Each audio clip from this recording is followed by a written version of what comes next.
Entonces, ¿qué sucede?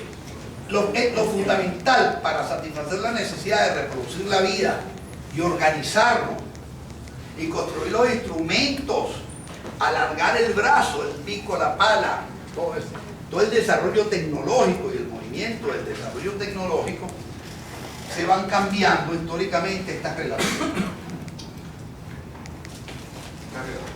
Y llegamos, por ejemplo, a las relaciones capitalistas, todo el desarrollo tecnológico, la industrialización. Ahora bien, en el desarrollo capitalista, ¿qué necesita para sostenerse? Necesita toda una estructura para sostener este árbol, esta sociedad. Necesita una estructura jurídico-política.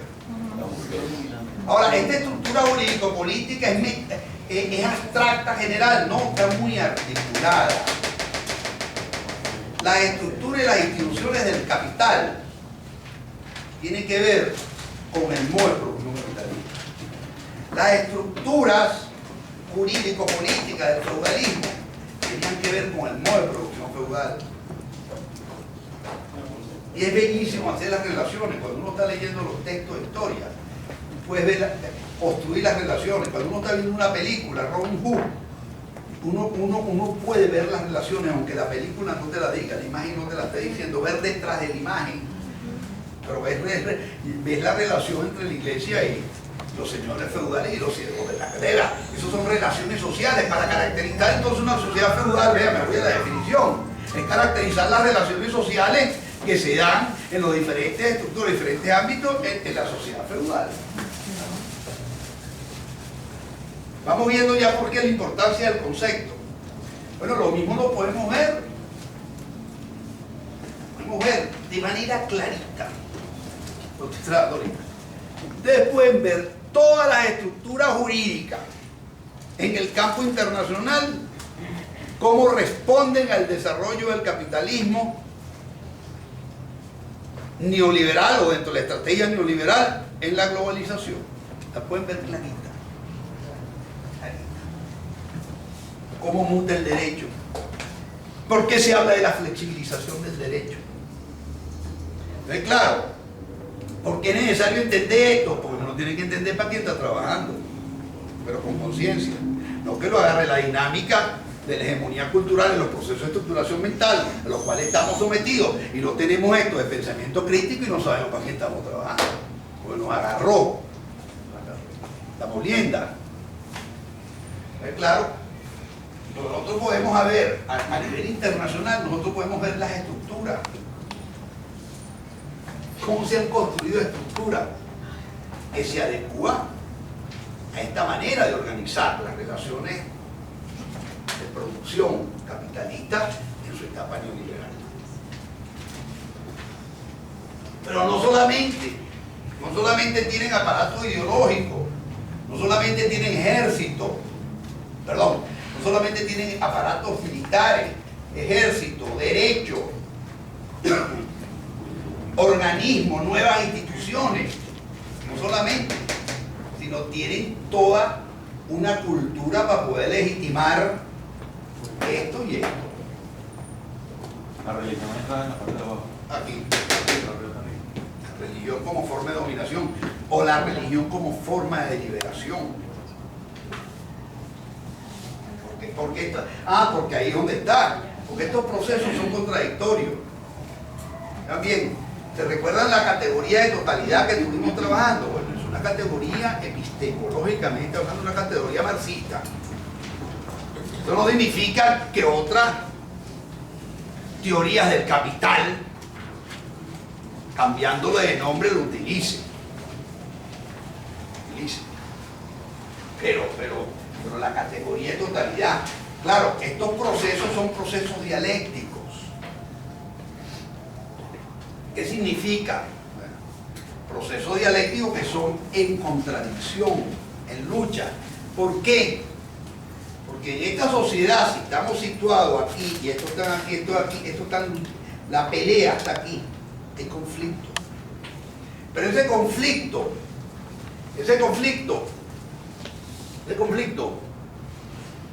no solamente se materializa como lo podemos ver en una huelga, Eso es empíricamente, eso es un conflicto en el ámbito económico. Claro, pero ese conflicto en el ámbito económico es un conflicto jurídico. Y no solamente, hay ideologías que legitiman la huelga e ideologías en el sentido común que las atacan. Por eso es que cada vez que me van a mí un obrero de la clase obrera, así tengan razón. No, que esos son unos flojos. No, pero que los del autobús aquí, después que van para los valles del Tuy, vienen y se llevan el autobús para su casa. Eso es verdad, hay que tratarlo. Pero una cosa es eso y otra cosa es la manipulación ideológica para darle duro. No, que esos son unos vagos, que esos son unos flojos. Así, pero tú ves que en el mundo, vean que esto sirve para nada. Así sea verdad, yo no estoy hablando del hecho verdad, ni que seamos críticos y tenemos que unir esas cosas, ¿no? Pero yo lo que quiero es que vean el juego que hay en los sistemas de creencias. No, lo que pasa es que esos son unos borrachos y después de trabajo que se van a ver en caña y no le llevan a su mujer nada. Mujer. Yo fuera obrero me caigo a palo todas las noches. ¿Sabes lo que mete 8 horas con una máquina? No, ¿qué le voy a llevar para la leche? Me caigo a palo. No, es que hay que ponerse. No, hay que ponerse. Me cascaron el sentido. No logremos distorsionarlo. Lo que creo es que, bueno, un salario para la reproducción. Este salario permite reproducir la fuerza de trabajo y en este caso, en fin. Pero lo que quiero yo señalar con esto, señalar que la sociedad, y eso es lo que nos interesa, entender cómo se dan las relaciones y las interacciones en los diferentes ámbitos societales. Porque ese es lo que esto es. Es decir, si uno va a trabajar un problema económico, imaginarnos, trabajar este aspecto, una parcela pequeña de aquí, yo no puedo entender esto sin todo esto. Yo no puedo entender un problema de derecho jurídico, específico, concreto, la interpretación de una norma, la construcción de una nueva estructura, una nueva institución jurídica. Cualquier no puede entenderla.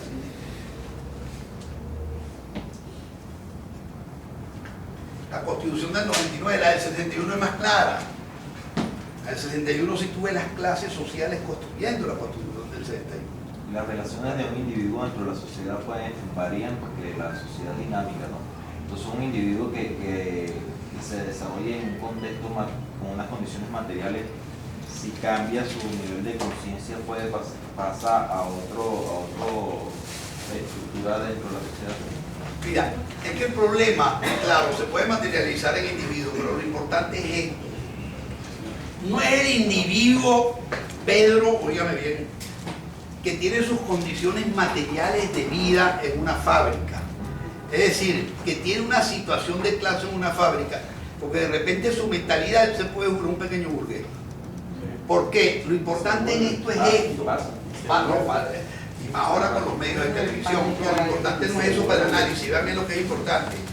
Lo importante es que este sistema genera, vamos a decir, una cultura hegemónica. Y esa cultura hegemónica nos baña a todos.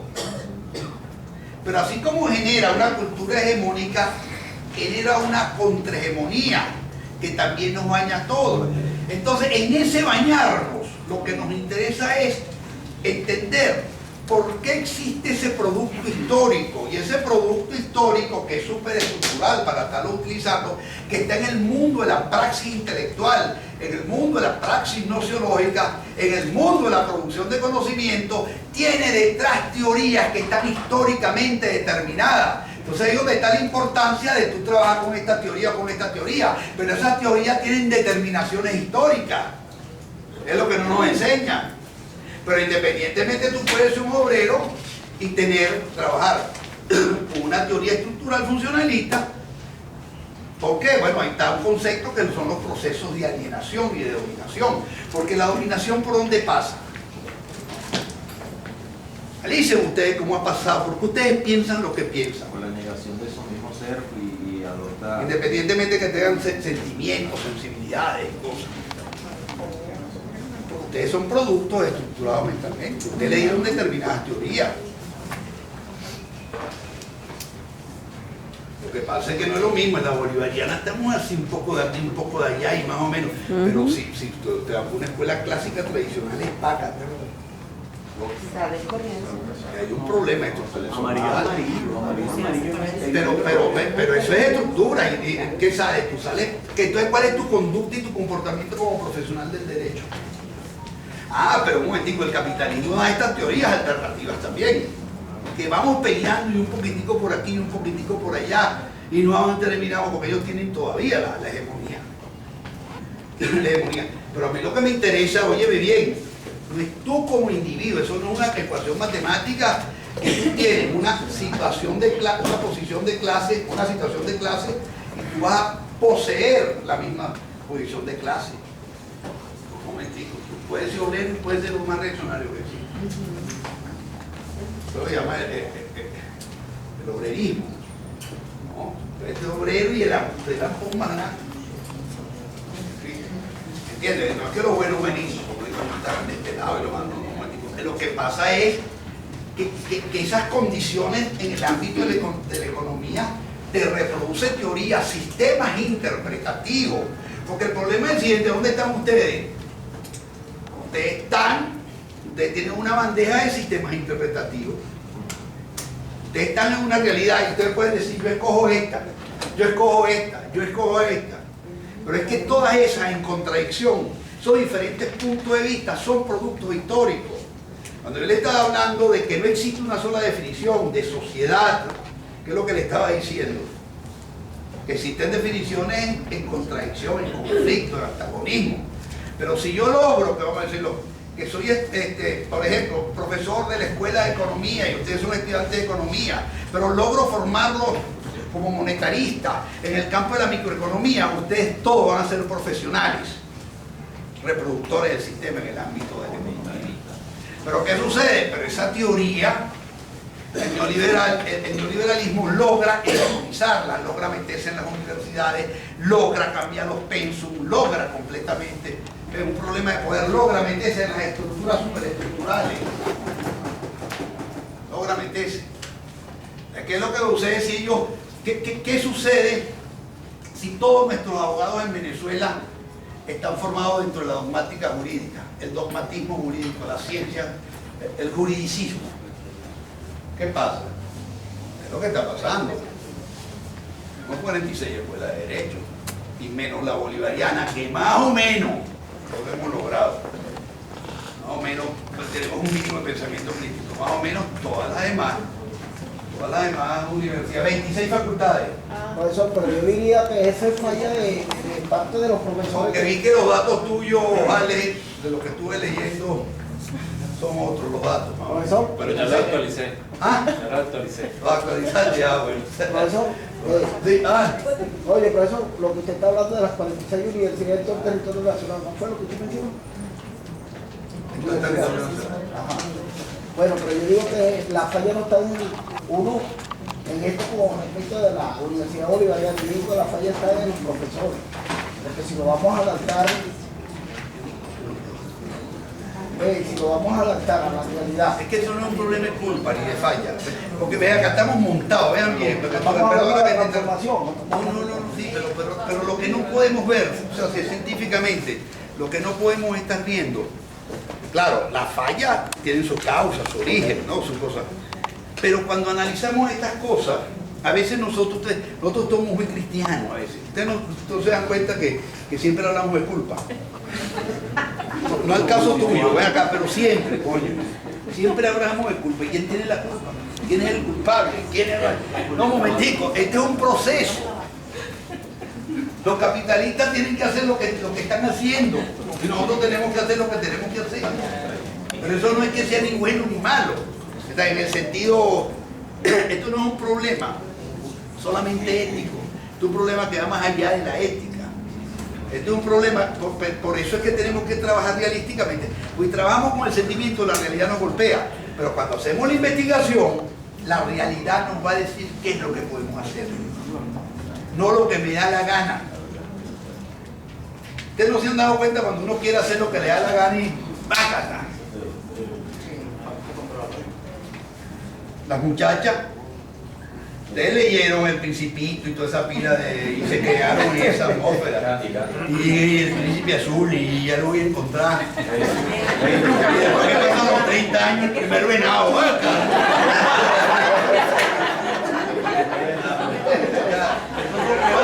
Como buenos ideales. Es un fenómeno bien interesante. Les recomiendo los estudios de formación y estructuración del pensamiento de la mujer, el último libro de Ducoté de parte de las niñas, se llama, traducción al español de Giovanna Machado, editorial Monteávila. ¿Cómo se llama? De parte de las niñas. O sea, todo cómo las echan a perder ustedes en los primeros 7 años de edad. Ay, demasiado. Estoy echando broma. La investigación es bien seria. Cómo los procesos de estructuración mental de las niñas antes de los primeros 7 años. Entonces todo eso. No, es que eso hay que leerlo para entenderla, porque no leemos eso, no la entendemos. Hay que leer esos libros. No,